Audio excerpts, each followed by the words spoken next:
Welcome to the Retro Blood.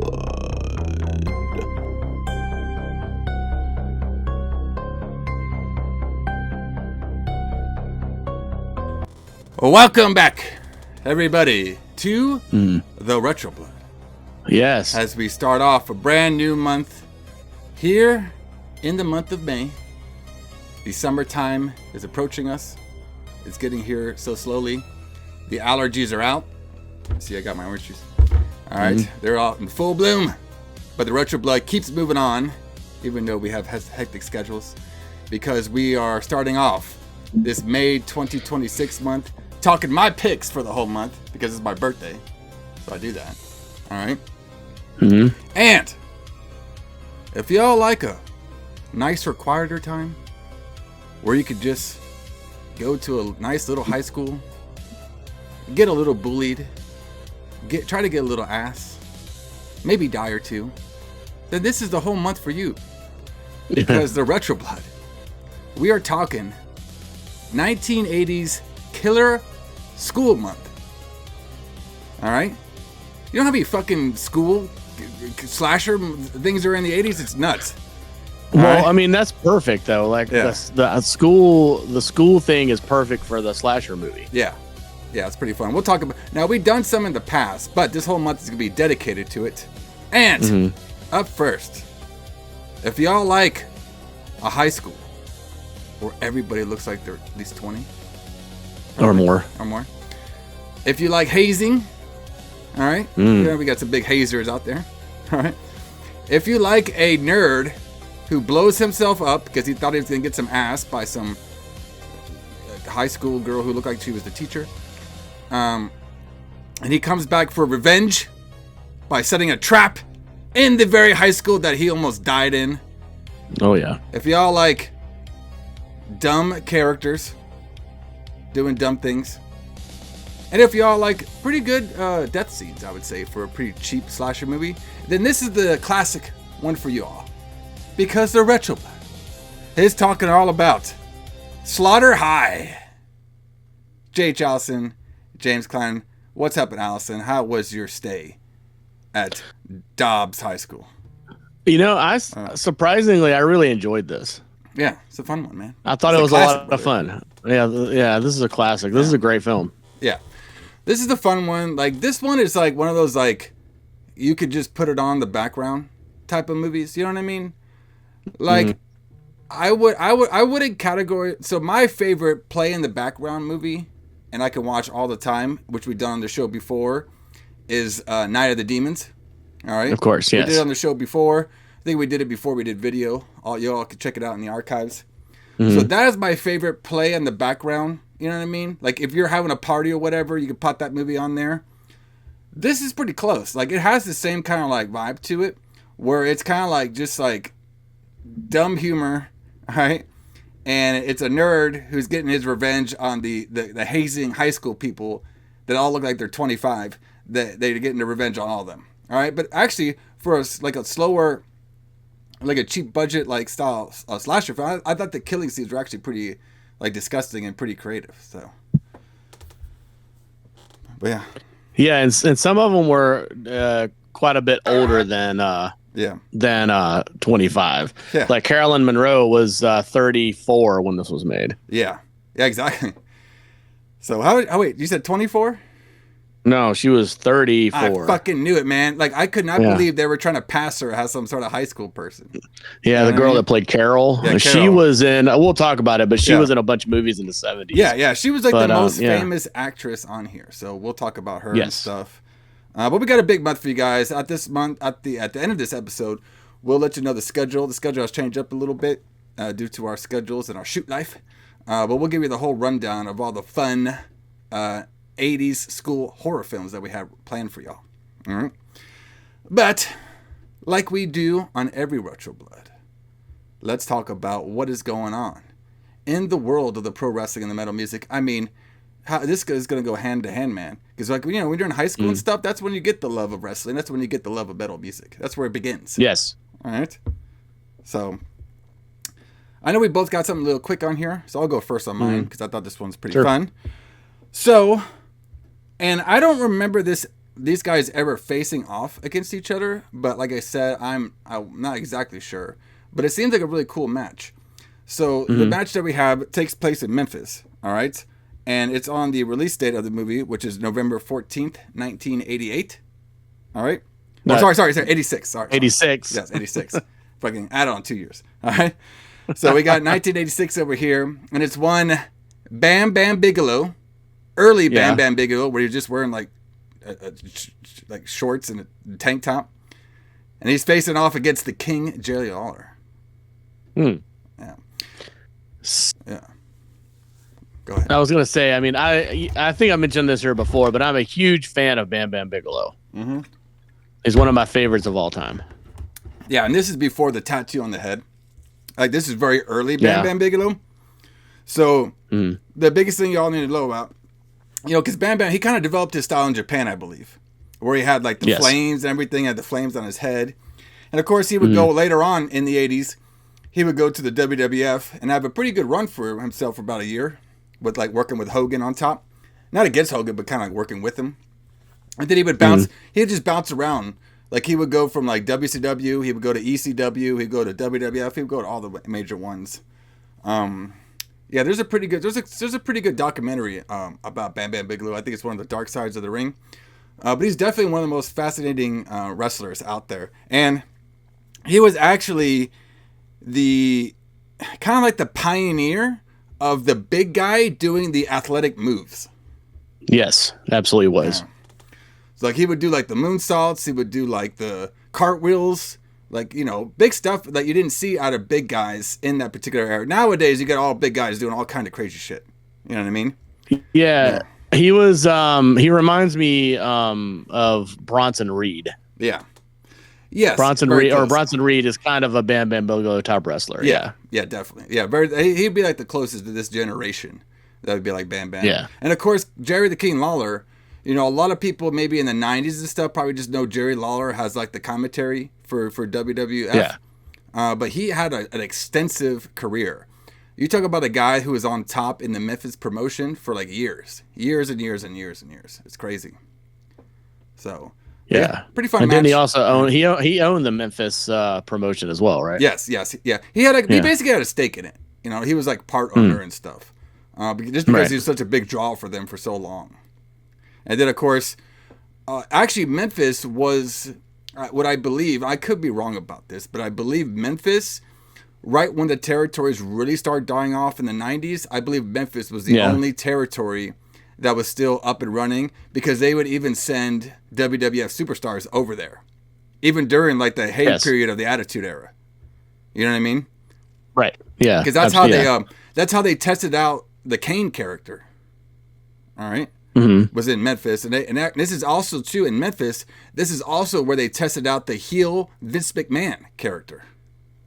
Really, I did not know that. Yeah, because when McMahon went to Memphis, he was a heel against Jerry Lawler. Even though at the time McMahon, all he was just a commentary for the WWF program. But when he went to Memphis, he would be like a bad guy, like the actual Mr. McMahon heel character. Right. Yeah. Okay. Before the heel McMahon was ever a thing. You know what I mean? Because I knew they did send some of their talent to other promotions, even though they have a reputation for not supporting other promotions. That's not really the case. Yeah. Because I know that they would send people to Smoky Mountain Wrestling occasionally as well. Yeah. Because I remember years ago, someone told me that The Undertaker appeared in Smoky Mountain Wrestling, and I didn't believe them, but he did. I mean, he came down from WWF to be on a show down in Knoxville for Jim Cornette's promotion. Yep. Yeah, he did. So. But yeah, we got a fun little match between them. Of course, Jerry Lawler picked up the victory. Yeah. He pretty much had like two finishing moves. He had the pile driver, and then he had the fist off the top rope. So that was kind of his thing. But Alison, what do you got going on in the world of the metal music? What do we listen to at Dodge High School? All right. So this is also a little bit short, but it's kind of memorable in a way. So on the show before, I don't remember which episode it was, but we also talked about Metallica and the death of Cliff Burton. So this story starts a little bit back in September of 1986. Metallica was on their Master of Puppets tour. They were about to break out, and then they were on tour in Europe, and then Cliff Burton was killed in the bus accident, which we've talked about before. So obviously they didn't continue on with their tour. They went back home.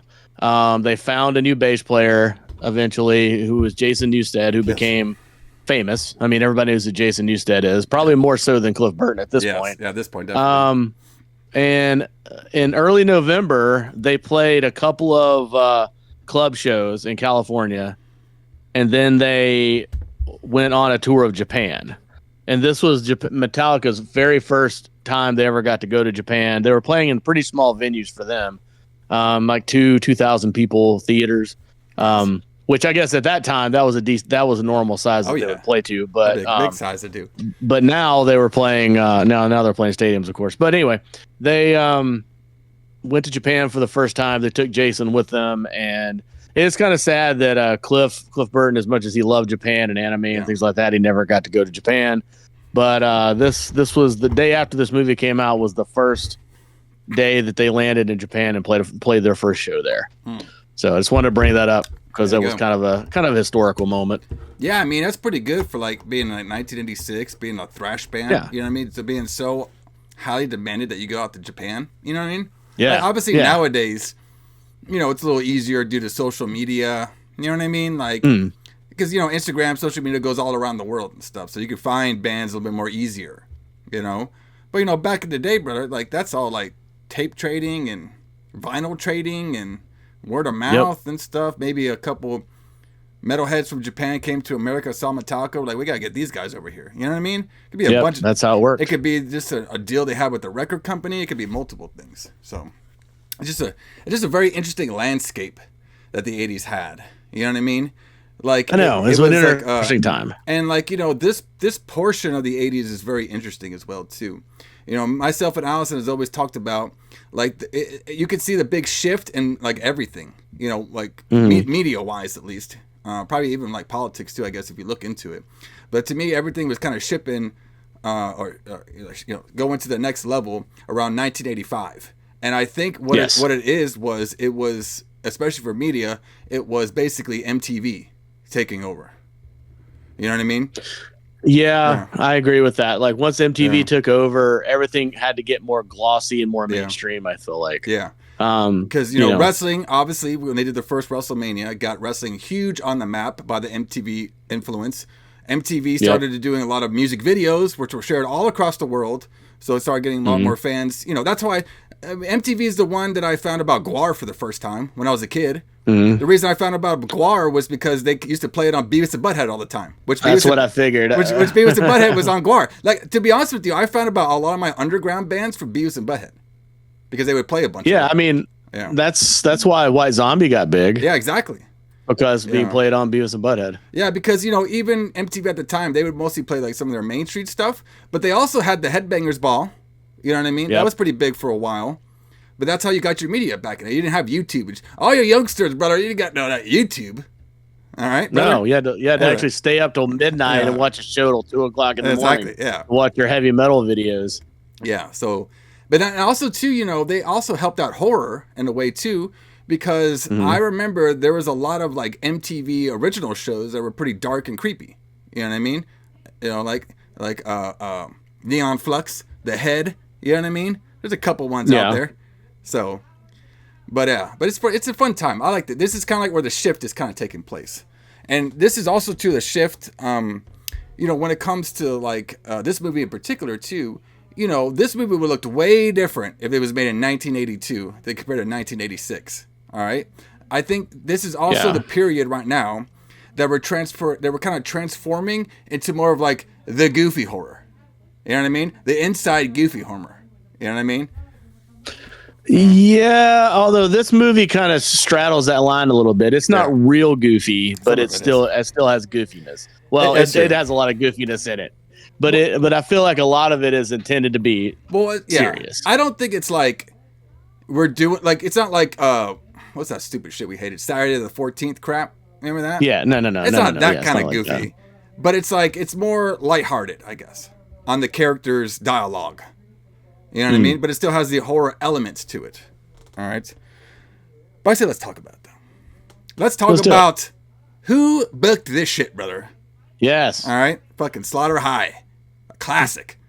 Now, Slaughter High wasn't always Slaughter High. Nope. It was supposed to be April Fool's Day, which I believe another movie had. All right, am I right? Yes. Yes. Yeah. That's some copyright shit, brother. So you could tell though, like when you're watching. Sorry to cut you off, but like when you're watching it, you could definitely tell they filmed the whole movie thinking it's to be called April Fool's because everything had to do with April Fool's at all. Yeah. Because when I was watching it, I was like, why was this movie not called April Fool's Day? And then I realized when I read about it afterwards, it's like, oh, it was. Yeah, exactly. All right, so this one was directed by George Dugdale, Mark Isra, and Peter Litton. So we had 3 fucking people writing this fucking thing. Three directors. Just imagine that. Like, it's like, all right, Mark, pass the weed, brother. All right, then what we're going to do is we're going to put the hot Asian. We're going to put her in a tub. All right? Yeah. And she agreed to show some tits, brother. So then we're going to fucking put some acid on her, brother. All right? Yeah, that sounds good. That sounds good, Mark. All right? Like, why can't we have, like, series about the writer's room? Like, who cares about Unreal? I want to know about Slaughter High's fucking writer's room, brother. See, I've always thought that would be a really interesting, you know, they've done it before for a few things, but like, I've always thought that'd be a really interesting TV series to do like a realistic Hollywood writer's room like that. But I think it would really turn people off to Hollywood, I think, if they really knew what was going on. Probably. That's for sure. So obviously this movie was starring Caroline was it Munro? All right. And, Munro, yeah, Caroline Munro. Yeah. And she was the one that played Carol, which was, she was basically the one that was the most seasoned actress out of the whole film. Yeah. But she actually did some really fun movies, and some of that we talked about her in the past in some of our reviews too. But I'll just name off a couple that one of my favorites. So she was in the one of my favorite Dracula movies. Okay, in the 70s, which was Dracula AD 1972. Fucking badass. That's movie. That's a great movie, bro. Yes. All you artsy fartsy people out there. All right, if you haven't seen Dracula AD 1972, that's the most artsy hipster Dracula movie ever. All right. Yeah. But it's badass though. All right. But the thing though about it is, it's almost like watching Austin Powers in a way. Yeah. It's hilarious. It's fucking hilarious. But yeah, she's everybody is like that. But yeah. It's a fun one, man. Like, we might have to do it for like a lights out one of these days. I would love to. It's fun. Like she played Laura in that one, by the way. But yeah, it's definitely a fun one. Keep it on your bucket list, everybody. All right, so she was also in a good old review that we done during Christmas time. One of my favorite ones. Don't Open Till Christmas. All right. Okay. Yeah. She was in that one. I think she was the one in like the screen. You know what I mean? Where the guy was like. He's like, I like this. I like the. There's like the naughty line. He's like, I like to see what you have. You know what I mean? Yep. I like to see what's under your stocking. All right. So also too, I believe she was in the Black Cat, which we did a couple months ago. Yeah, and she was also in Maniac, which we've done on the show. Maniac. Before. She was on that one too. So she's no stranger to like the super low budget horror films, which is pretty cool since she's been into some pretty big films and stuff too. She basically did Slaughter High right after Don't Open Till Christmas, and then the next one she would do would be The Faceless. But yeah, I mean, you know what? Like, I'll give this girl some credit, man. Like, you know, she's not like the, you know, a blowaway actress or nothing, but I thought she seemed pretty down to earth. You know what I mean? Just by her characters on the screen. You know what I mean? Like, kind of cool. Yeah. I mean, she does cons still. I don't know how many in the United States she does because she's getting a little older now, but she does do cons a lot. She likes meeting the fans. Yeah. I really dig her. I really like her. She's great in a lot of movies that I've seen. Yeah. All right. So a couple of stuff about the film. Obviously, it was originally filmed as April Fool's Day. All right. In late 1984 in London, England, and Virginia. All right. Water, Surrey, on a budget of $2.1 million. What the fuck do you think that $2.1 million went to? The blow-ups? It had to have gone to Caroline Munro, I guess. But we're giving her $1 million. I was amazed that this movie was made in England. Yes. Yes. Because it's weird. It's about a American high school, but it was shot and filmed and created in England. Well, I'm surprised it was like, okay, so, we talk about England all the time on here, but we mostly talk about them banning shit. So, right. So I guess they're cool with you making shit there, but you just can't play it there, I guess. I don't know. I guess so. It's probably they got a little bit more relaxed towards the upper 80s, or maybe they're just like, we don't give a shit about this one. All right. Also, it was filmed there, but it may have never been released there, for all we know. Yeah. Yeah, I'll see. I'll check my notes over here, but I don't believe so, but we'll check. So the title was changed to Slaughter High after the films had learned a Paramount Pictures slasher film of the same title of the same year, released for the same year. Because like I said, remember we did we do April Fool's Day? Oh, God. I believe, so I want to say we did, but we've done so many shows now, I can't remember all the movies. But you remember better than I do. Yeah. Well, we'll look back. If not, we'll do that one pretty soon because that'd be a fun one. Mm-hmm. So we have Simon, the actor who played Marty. Oh, this is kind of sad. So Marty, the guy, Simon, all right, Scuddamore, I think I said his last name right. Sure. The actor who played Marty, unfortunately, committed some suicide by a drug overdose on November 21st, 1984. Mm-hmm. So it basically, he overdosed after the production has ended, so he never got to see the actual release date and stuff. So that's pretty horrible. Yeah, that is pretty sad. Yeah, he was just 28 years old, and Slaughter High would be his only film appearance. Yep. So that's pretty sad. Not good, everybody. Never go down that path. No, it's never a good path to go down. So it says on here, the film was given a limited release theatrically in the United States by Vetron Pictures on November 14, 1986. The release expanded into February 1987 and again into April. And it opened on a total of 38 screens on April 24th, earning $90,000 between April 24th and April 27th. Yeah, I did want to mention Vestron for a minute. Yeah. I have a personal story about Vestron. So Vestron was a film distribution company, essentially. I don't think they made movies, but they would release them.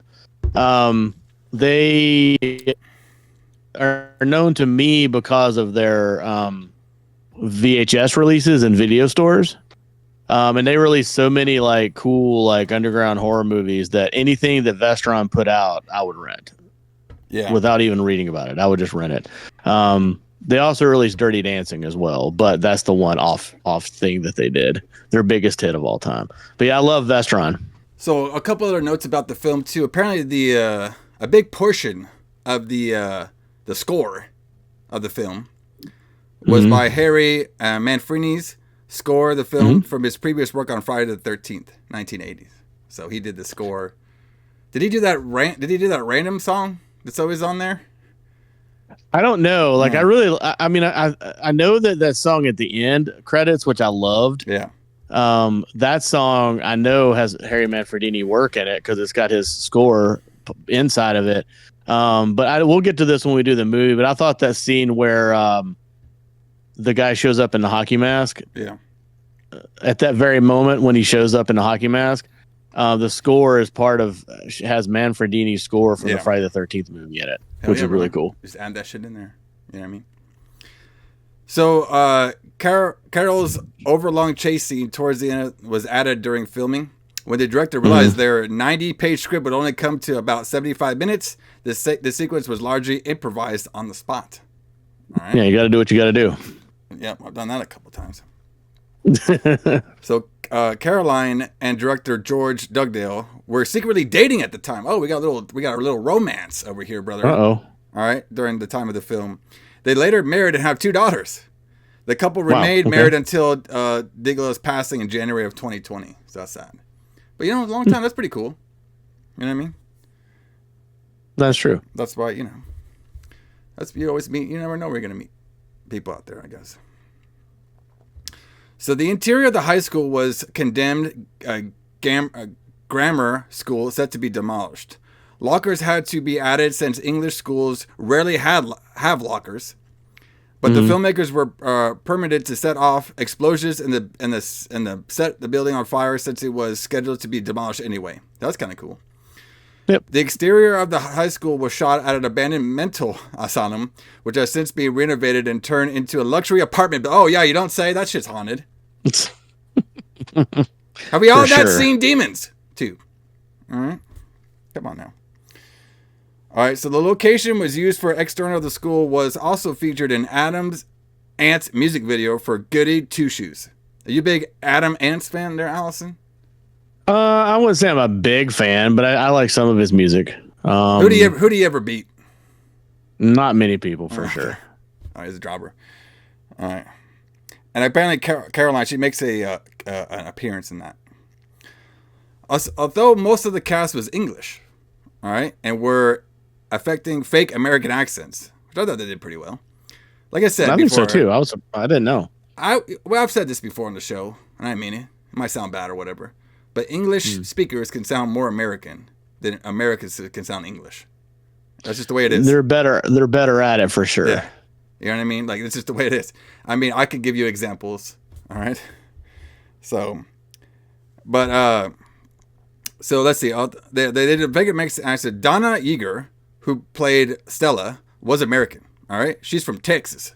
All right. A graduate of Rice University and was working in England with the theater company at the time of filming. Viewers still mistook her fake American accent. So they thought she was that. Wow. All right. In one scene, Marty says that he plans to stay late in the chemical lab to make 2,4,6, I can't even say that word, trialuminum. The more common name for this compound is TNT, an explosive. All right. As of 2018, Japan and Spain are the only countries to have a home video release of the film under its original title, April Fool's Day. A poster of Pieces, which we did do in the show a long time ago, is visible in the movie's manager's office while he's on the phone with the Carol. That was a fun one. We'll get to that pretty soon. Shooting was stopped one day during filming by the American Secret Service due to one of the alarms that went off for possible danger. They were nearby on a security detail for President Ronald Reagan's visit to England. Wow. Really? So Ronald Reagan was in England when this movie was going on, and the service went there because there's some explosions for this fucking underground horror film. That's pretty badass. Wow. Yeah. Filming was also stopped another time when Donna Yeager had chronic flutinus? I don't know what that is. The interior of Carol's apartment belonged to Paul Raymond, who owned a series of strip clubs in Soho, awesome, England. The interior was where Caroline Munro actually lived at the time. There you go. You gotta live where you got. Directors tried to get Telly Salvis and then Peter Lawford to play the gym coach, but both wanted too much money. All right. And we'll end on this, and we'll go straight to the review. In a 2011 interview with Hearsta Lives, Mark Ezra spoke about screening the film for potential buyers in Cannes in 1985. Dick Randall, what a great name, was selling Slaughter High as it became named in the Cannes market. He arranged a screening in a 60-seater. Within 5 minutes, the whole theater emptied. Oh, come on, brother. It wasn't that bad. Oh, it wasn't that bad. He said, my heart sank. Better luck next time, my companion said to cheer me. They insisted on sitting through the film, one either side of me. They quit enjoying it. The scary bits are scary, but funny bits funny, and the horror quite horrible, was their verdict. So we're saying that the gore was good, the funny was good, but the actual horror of it was kind of horrible. Which I could feel that. Like I said, this is not like a, you know what I mean? This is not something you're going to revolutionize horror. This is something you play on the background or getting high with your friends. All right? Exactly. It's just a fun movie to put on. But I still felt mortified. On the way out, I bumped into Dick. That was fucked up, I said. What do you mean? He replied, chewing on a cigar. Did you see everyone run out of to be the first to buy the movie? He licensed a Vectron for $96,000. So I guess he thought everybody was running out to go buy the movie. They loved it so much in the first 5 seconds. So there you go, brother. I guess so. That's a little fun story. All right. Well, speaking of fun stories, I say let's get into it, everybody. Let's get into the full review of Slaughter High. Yeah.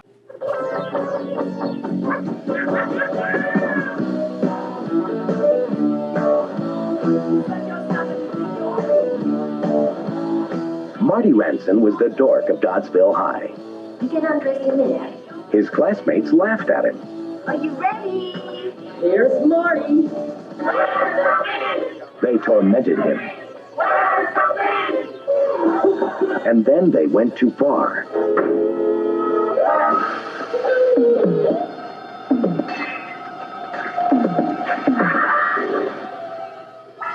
Now, 5 years later, Marty's throwing a little party. Lights on. A class reunion. Come on, you guys. Let's party. They say he still roams the nut house, ever hopeful of that chance to escape, so he can take his evil revenge out on us all. Ah! And he's making sure everyone has the time of their life. I feel sick. He's created a romantic atmosphere for rekindling old flames. And a nice place to just hang around. Marty hasn't forgotten a thing. He's giving them a blast from the past they'll never forget. Marty Ranson is still a dork, but tonight he's getting even. Vestron Pictures presents Slaughter High.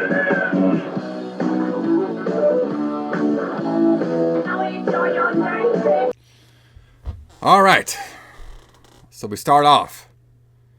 It's April Fool's Day of 1976. What were you doing there, Alison, on April Fool's Day of 1976? I was very, very, very small. I was swimming around in the little oceans of my dad. Yes. Not born yet. So not even close. Not even close, brother. Getting there. Almost there. Yeah, about 10 years. A little less than 9. Huh? Come on now. So we have a high school outcast, Marty. By the way, we're at, what is it? Was it Dobbs High School? Dobbs, yes. Yeah, Dobbs High School, brother. All right.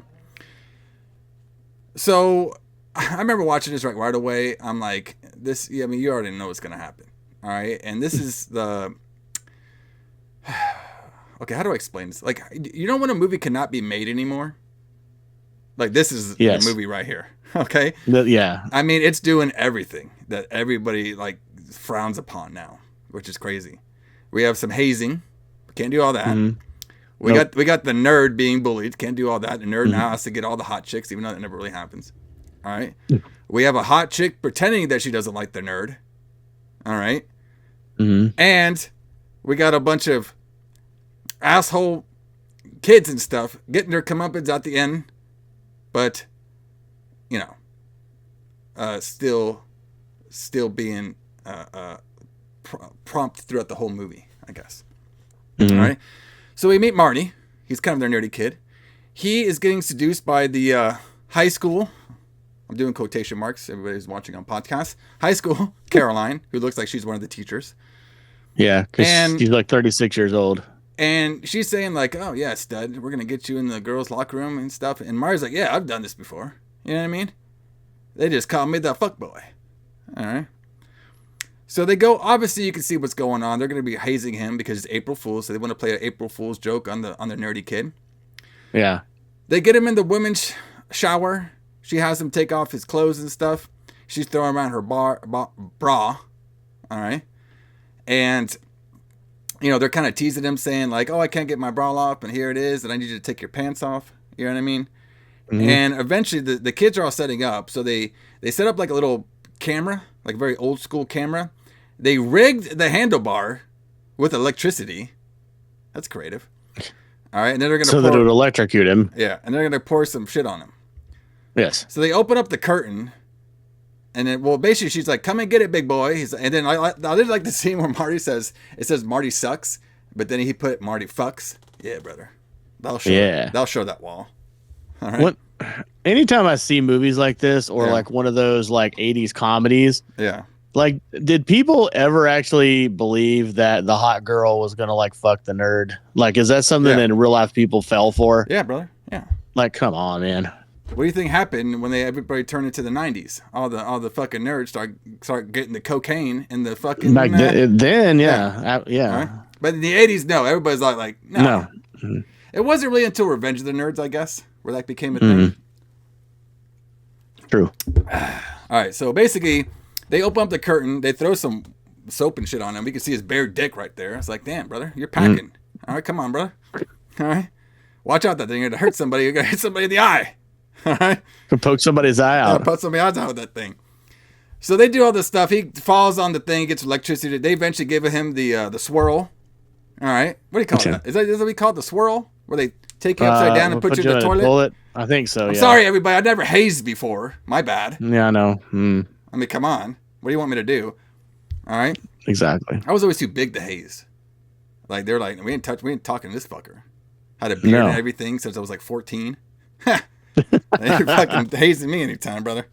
They mostly just asked me if I can buy them beer when I was Marty's going to high school. That's my high school experience. Hey, brother, can you buy us? Hey, brother, can you buy us beer? I'm like, brother, because you already have a beard. I'm fucking your age, man. Like, oh, damn it.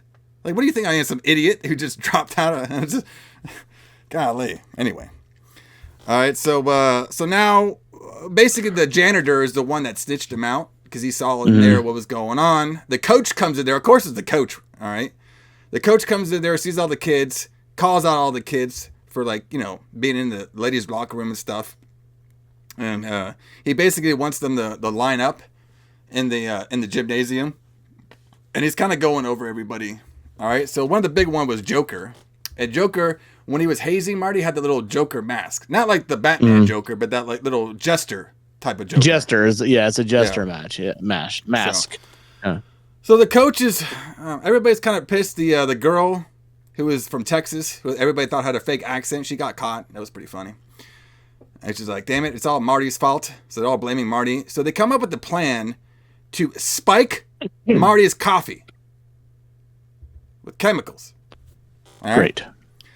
So while they're doing this, they're led by the troublemaker Skip. All right, the Joker guy.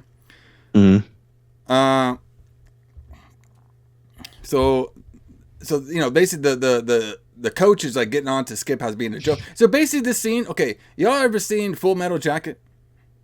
You know what I mean? They try to do a Full Metal Jacket moment here, but it wasn't as good. That's basically what this scene was. It definitely doesn't have the same impact. Yeah, no, definitely not. But you know, still pretty good. So we have Ted Harrison and Carl Putin. All right, they fake remorse. And they offer Marty some marijuana laced with something to make him sick. So I guess I thought they gave him coffee, but it was actually marijuana. All right, so now Marty is doing his science project. All right, and he kind of like fucks up the chain of science command. All right, and he set off this chain of events, which led to Marty being dosed with nitric acid. All right. Yeah, so it burns him. So Marty is left disfigured. All right. So then it's a couple years down the road. All right. Everybody's supposed to be older, but they all look the same. Most of them, at least. We have still look 35. We have a scene with Carol. All right. And her agent. And boy, this, you cannot do this anymore either on films. He's all like, what's the problem? You got naked for all them photographer guys. And she's all like, no, I don't want to do that. You're creepy. He's creepy. Everybody's creepy. And then she says something to the dog. Is like, I think she says like, yeah, I'll pet you later on. And then he's like, oh, good. Looks like you will make it in this business. All right. Sure. And then eventually she just hangs up on him. All right. Because she doesn't want to do the job. All right. She doesn't want to do the little porno job, I guess. All right. So now they have a high school reunion coming up. They all get invited to a high school reunion later in 1986. And when they all kind of gather together, some of them run into each other and like they have some dialogue with each other, but they all go to the old high school that's abandoned now. All right. Yeah. And after a while, they realize that they're the only ones there. Like they're the only ones that got invited and stuff. But they thought like, okay, well, fuck it. We're the only ones here. Let's just party on our own. So we'll go inside and hang out. All right. So now they decided to break in and party, and then up notes to them, the school caretaker, Digby, that's his name, the guy that ratted him out earlier, like 10 years ago. All right, he is still working there, but he's not the janitor. He's the caretaker, which is completely different. Yeah. And they said it's completely different. Yes. All right. So when that happens, he leaves, and then he is the first one to actually get killed by the devil creature, the jester, that's haunting everything around here. All right. I thought this mask looked really cool. Yeah, That's a pretty good one.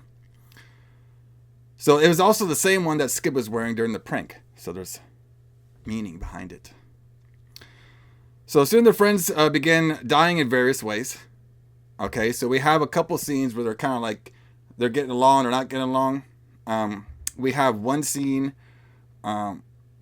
where we have like the jock guy. All right. Mm-hmm. He's trying to get hit on by his old squeeze. All right. We got the Joker. Everybody thinks that Skip is the one that's like doing all the jokes around everywhere. And Skip's like, yeah, I did a couple of these jokes, but I didn't do all of them. Right. All right. So things basically start to get a little serious. All right. When Ted's stomach explodes upon drinking some acid-laced beer. Come on, brother. That's alcohol abuse. I know. Can you not? I think it's weird that you could not tell that there was acid in beer when you drank it. Well, you know, Ted, he's a rookie for beer drinking. Well, that's true. Unlike, he's not the... Unlike us. Unlike us who are seasoned veterans.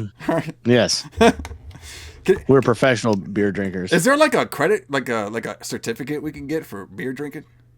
You know what I mean? Well, for this long? Yeah, we've definitely passed the courses, that's for sure. We would test out of having to take the course. The times I've been tipsy on this show is great. Can't do it today though. Yes. I'm a little under the weather, but I got a little orange juice, so. Yeah. Hey, maybe it's spiked with acid. I don't fucking know. Killing you. Yeah, we'll find out if your stomach explodes. You never know. I might be better than Ted over here. I can handle it. Maybe. This little acid, brother. Come on. All right, so now they all freak out a little bit after Ted's stomach, so they all try to leave. Shirley, the Asian one, all right, she's basically, she kind of gets away because some of the guts and stuff got all over her, so she wanted to go take a bath and shower, so she kind of leaves the group, and she goes into the tiniest tub with no water and tries to clean off herself. I saw that. There was no water in the tub. Nothing. But hey, we got some titty action. That's what they were looking for. Which is why I think that there was no water in the tub when she took a bath, because if there was, you wouldn't be able to see her naked. Yeah, exactly. It's in the contract, man. Right? So she eventually, I thought her death scene was the creepiest, to be honest with you. Because in the bathroom stuff, I thought it was creepy. Like she was putting all that stuff on her, and it was like melted her whole body. Ugh. Oh well, yeah. I thought that looked really cool. Like the effect of the melting skin was awesome. Yeah. So I was like, oh boy. So she basically melted by taking a bath. Oh god. Yeah, that's where that $2 million went. That's it right there, man. So now Carol is impaled with trying to escape into a car. All right. So we have Susan. She's basically killed off screen, so we didn't see what she happened at all. All right. All right. I always think it's funny when they do that. Like when they kill somebody off screen, like, we're just, fuck you. We're just not going to put you in this movie anymore. So Joe is basically killed by tractor blades. That's kind of fun. Yeah. And Stella and Frank are electrocuted while having sex, which is actually a really fun scene, which we'll talk about here. All right. Then we have Nancy is drowned in a cesspit. Skip is hanged by a noose but escapes. All right. So we have the jester chase Carol throughout the school. All right. In her panic, she accidentally kills Skip with an axe to the face. All right. Because remember, Skip got hanged. All right. But then he escaped. And then Carol got so freaked out when she was running through her improv run scene that she axed Skip in the face. So there he goes. All right. Yep. So this is when the jester, who obviously at this point we know it's Marty because, you know, Marty was. Who else could it be? Yeah. And that was kind of like a theme throughout the movie. They're like, oh, y'all remember that Marty guy? Because they saw his locker when they first got there. They're like, oh, yeah, we remember Marty. Whatever happened to him and stuff. And then Skip does a joke like saying, I heard he went to a mental hospital and he escaped looking for revenge, coming back on the April Fool's Day. And he's all like, and then they're like, oh, you for real? I was like, no, I'm just kidding. He's not, even though he is. Which it just happens to be April Fool's Day. But another thing about this that I thought was interesting was, like we kind of talked about before, this is like a time when horror movies were changing.